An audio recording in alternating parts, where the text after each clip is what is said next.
Hey guys, so before we get into today's video, I just want to say a quick thank you to everyone who's been following along with these videos I've been making. You might have already seen my Osasuna series, or my most recent video that Oikawa watches Wednesday, or maybe even one of my old videos from 2021. But now we're starting something new. This is my very first KuroKen video and I'm really excited to share it with you. I hope you enjoyed it as much as I enjoyed making it. That's it. Love you all. Bye bye.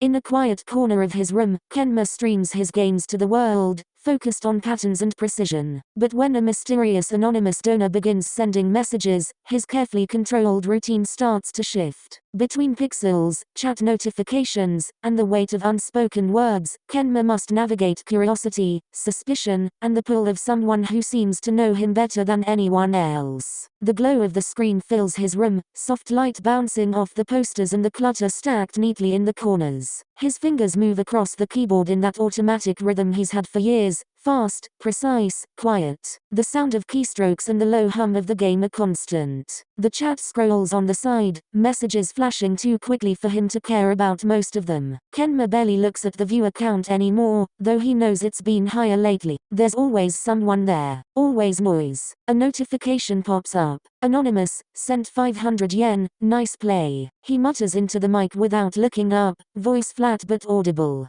Thanks. The chat lights up with emojis and random jokes, but it doesn't matter. He keeps playing. Then, another one. Anonymous, sent 1000 yen, you look tired today. Don't forget to take care of yourself. Kenma pauses. Just for a second. He tilts his head, glances at the message again, and shifts in his chair. The chat immediately reacts, spamming messages saying WHO is Anon, and Sugar Daddy, in bright, mocking text. He clears his throat softly and mutters, I'm fine, don't worry about me. His tone is even flatter than usual. He doesn't want them to notice he hesitated. The game resumes, clicks filling the silence. But the notification sound comes again. Anonymous sent 2000 yen, your eyes look really focused when you play. I like it. Kenma blinks. His stomach knots, though he's not sure why. He leans back in his chair, pushes a hand through his hair, and pretends it's nothing. The chat is chaos now, people spamming hearts and laughing. He doesn't smile, doesn't frown. He just feels the weight of those words lingering longer than they should.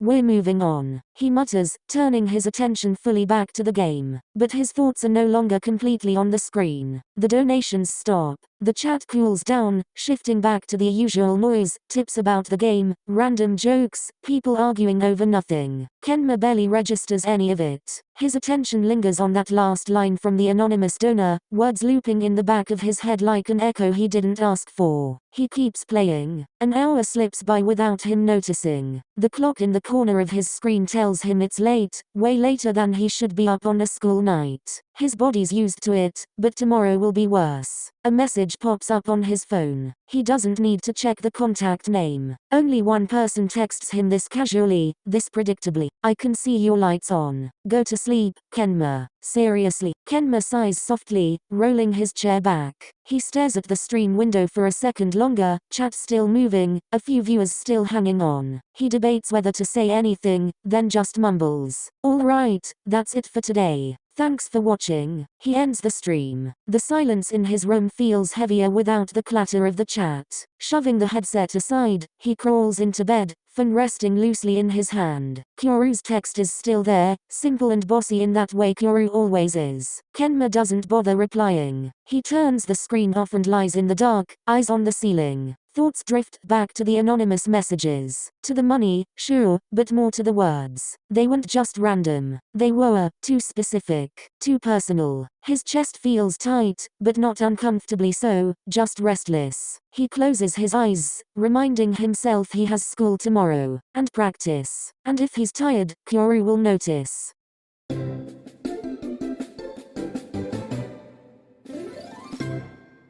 Morning creeps in too fast. Kenma wakes to the dull vibration of his alarm, pressing the snooze button twice before actually sitting up. His body feels heavy, but that's normal. Late nights always make mornings harder. He showers quickly, hair damp as he pads into the kitchen. His mum has left breakfast out, but he's not really hungry. He picks at it anyway, enough to pass for a meal, before sliding his phone into his pocket and slipping on his uniform jacket. Lunch goes into his bag untouched. Outside, Kuro is waiting. He always is. Leaning against the fence like he has all the time in the world, hair already a mess even though the day just started. Morning, Kenma. He grins. You look like a zombie. Kenma adjusts the strap of his bag and starts walking without a word. Kuro falls into step beside him, humming like he's pleased with himself. Halfway down the street, Kenma mutters, "Had a long stream last night." Kuro glances at him sideways. "Oh yeah, anything exciting happen?" "Someone kept donating. A lot." His tone is flat, like he's stating the weather. Kuro smirks. "Ooh, Kenma's got a mysterious fan throwing money at him? Sounds serious." Kenma shrugs. "Doesn't matter." He kicks at a loose stone on the sidewalk, not giving the conversation more weight than that.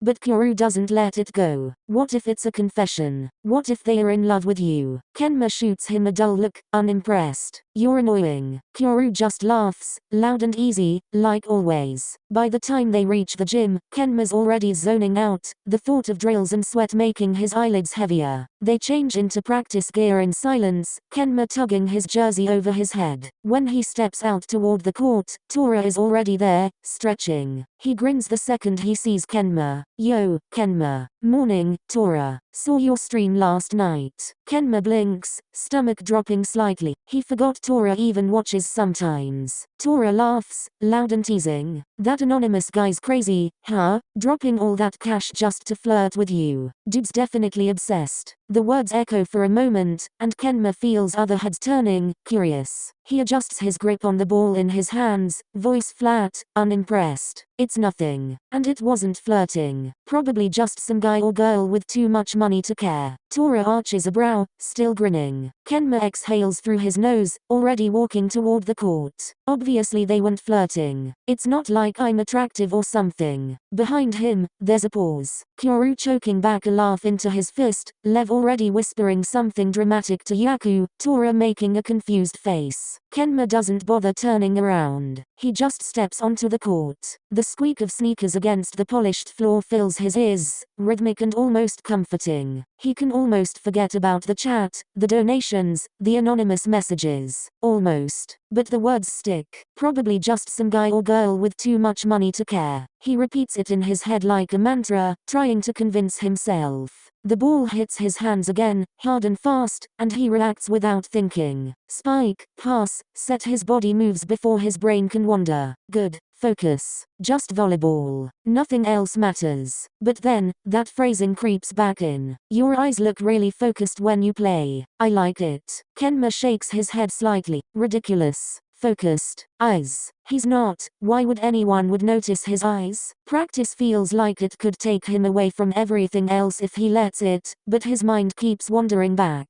Donations. Messages. Anonymous. Not flirting. I'm not attractive. He scowls lightly. The words feel defensive even to him, like he's arguing with himself more than anyone else. Still, part of him, a small, unwilling part, wonders why it's bothering him at all. And even if he tells himself that it's nothing, a tiny, reluctant part of him notices, the messages weren't random. The timing, the words, they were oddly specific. No, stop, random. Totally random. What? The words had slipped out of his mouth before he even realizes it. Kenma freezes. Yaku is standing a few feet away, hands on his hips, eyebrows raised like he's caught a criminal in the act. Nothing. Kenma mutters quickly, looking down at the ball in his hands as if it suddenly became fascinating. He shifts it from hand to hand, too fast, too mechanical. Yaku doesn't move, doesn't smile, doesn't laugh, just stares, tilting his head slightly. Sure, totally nothing. Kenma swallows. He hates being perceived. Hates it more than anything. He adjusts his grip, smooths his jersey, and mutters. I said it out loud. I didn't even mean. But Yaku just smirks, stepping away. Right, sure, totally random thoughts. Got it. Kenma bites his lip, forcing his face into that perfectly neutral expression he's practiced for years. Inside, though, a small spike of panic mixes with annoyance. Great, now someone noticed. Just great. Kenma tightens his grip on the ball. His chest feels heavier, cheeks warm. The words echo in his head, fragile and impossible to ignore. He forces his gaze down, letting the world move around him while the small weight of being seen lingers.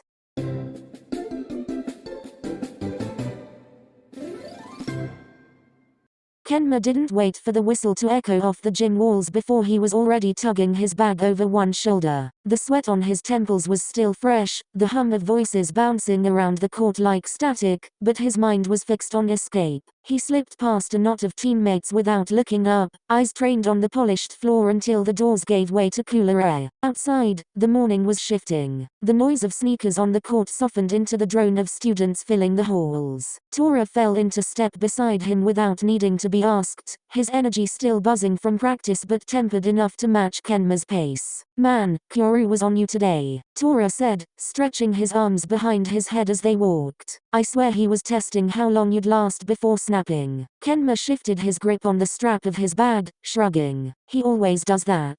"Yeah, but," Tora tilted his head, watching him. "You didn't bite back once. Usually you at least mutter something. You good?" Kenma's gaze stayed ahead, scanning the tide of students funneling into classrooms. The weight from earlier still pressed at his chest, the memory of being seen when he thought he was invisible. "I'm fine," he said, low, almost clipped. Tora let it hang, walking in silence for a beat, then nudged him lightly with his elbow. "Fine as in actually fine, or fine as in don't ask me again?" Kenma sighed, the corner of his mouth tugging faintly. "The second one." Tora grinned. "Got it. I'll shut up for now." They slipped into their classroom, the chatter of early arrivals buzzing like white noise. Kenma dropped into his seat, pulling out his phone more for cover than interest. Tora leaned on the desk beside him, still watching, still curious, but not pushing, yet. The school day blurred. Notes half scribbled, teachers' voices blending into the same low drone, the minutes slipping past with barely a mark.